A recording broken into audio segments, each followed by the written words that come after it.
Moi, j'ai jamais eu peur d'attraper le Covid.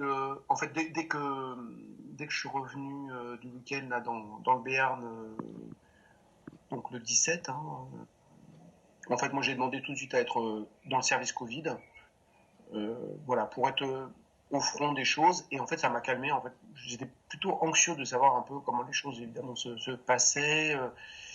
Et vraiment, à la fin de la journée, j'étais même plus rassuré. Voilà, d'avoir affronté entre guillemets le monstre et voilà, de voir comment c'était. Alors, ce qui a été très pénible, c'est de s'habiller. Hein, ça le reste toujours. Hein, c'est vraiment donc de supporter parfois le masque. Hein, le FFP2, il est quand même voilà difficile à porter tout le temps. Alors selon les modèles aussi, hein, mais parfois les élastiques font assez mal. Aussi, j'ai l'impression que je sais pas, au tout début, on avait très mal au nez. Il y avait beaucoup plus de marques. Maintenant, je sais pas, ils ont peut-être évolué. Ils sont moins tendus sur le visage.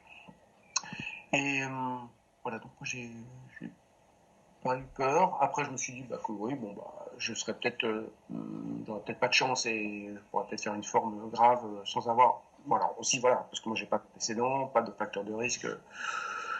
Donc, je me sentais assez serein par rapport à ça, mais avec l'idée de pouvoir quand même, oui, être monsieur pas de bol et d'attraper ça et d'en faire une forme grave. Mais comme je disais, hein, comme on peut faire un trouble du rythme cardiaque, comme on peut faire une rupture d'anévrisme, comme on peut faire un cancer voilà, foudroyant et pas de chance, voilà, même si on n'a pas de facteur de risque. Ça arrive aussi, ça c'est un peu la vie.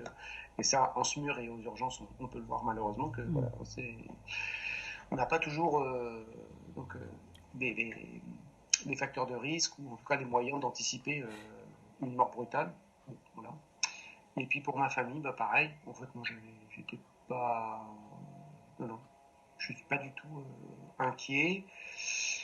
Et, et cette, ça a été partagé aussi entre nous tous. Donc ça, c'était bien. Donc on a continué alors surtout à se faire des câlins, à s'embrasser, à être ensemble sans avoir peur du tout d'attraper. Je pense que ça a fait du bien aussi à mes enfants.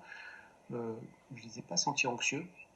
Et mais après, parce que moi j'étais tout à fait persuadé qu'il n'y avait pas de forme pédiatrique non plus, donc ça c'était vraiment aussi un grand soulagement. Ça, je pense que ça c'était vraiment quelque chose d'important de savoir que les enfants n'étaient pas atteints. Et puis pour ma mère, pour les parents de ma femme, on était un peu, oui, plus inquiets sûrement, donc c'est pour ça on les a revus juste vraiment que après le confinement, même si j'ai fait une incursion le 1er mai pour apporter un petit brin de nougat à ma mère, voilà. Que je l'ai embrassé quand même, qu'elle m'a dit mais tu m'embrasses, je dis mais non ça va pas, enfin voilà. Donc voilà, bon je suis pas très angoissé, et puis vraiment petit à petit est venu ce sentiment aussi qu'on pouvait pas vivre confiné complètement. Enfin c'est vrai que l'inquiétude de l'isolement, l'inquiétude par rapport à la distance affective qui allait s'instaurer, enfin moi elle me fait plus peur quoi en fait finalement. Je suis autant inquiet que la transmission. Vraiment, et puis alors en plus, enfin voilà, on, on est plutôt dans une famille, je pense, où on ne veut pas la vie à tout prix et pas en tout cas au prix d'être complètement isolé, enfermé du monde quoi.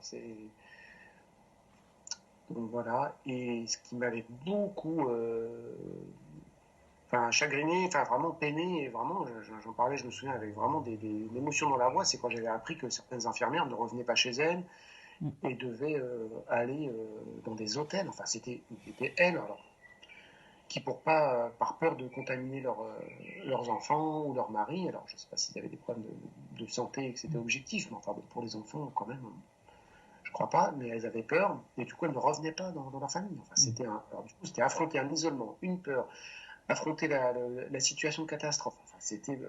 Alors ça, c'est sûr que ça, c'est aussi pareil, c'est inquiétant. C'est-à-dire que si on n'avait pas le soutien en plus et le pouvoir couper du boulot, de toute cette angoisse, ce surcroît de travail, ce surcroît de nervosité, chez soi, enfin, où il n'y avait plus de chez soi, là, vraiment, je trouve ça très très dur. Avec parfois quelque chose qui s'apparente quand même à de la violence conjugale, c'est-à-dire du rejet pour aller du rejet exprimé par les conjoints.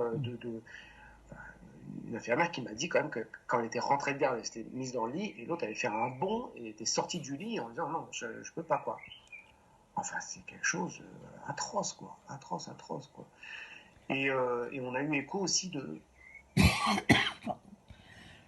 instant Covid, un petit instant Covid, internet Covid. Désolée. Non, en fait, quand je te fais ça, c'est parce qu'on a dépassé les 5 minutes et D'accord, que ok, c'est lourd à envoyer.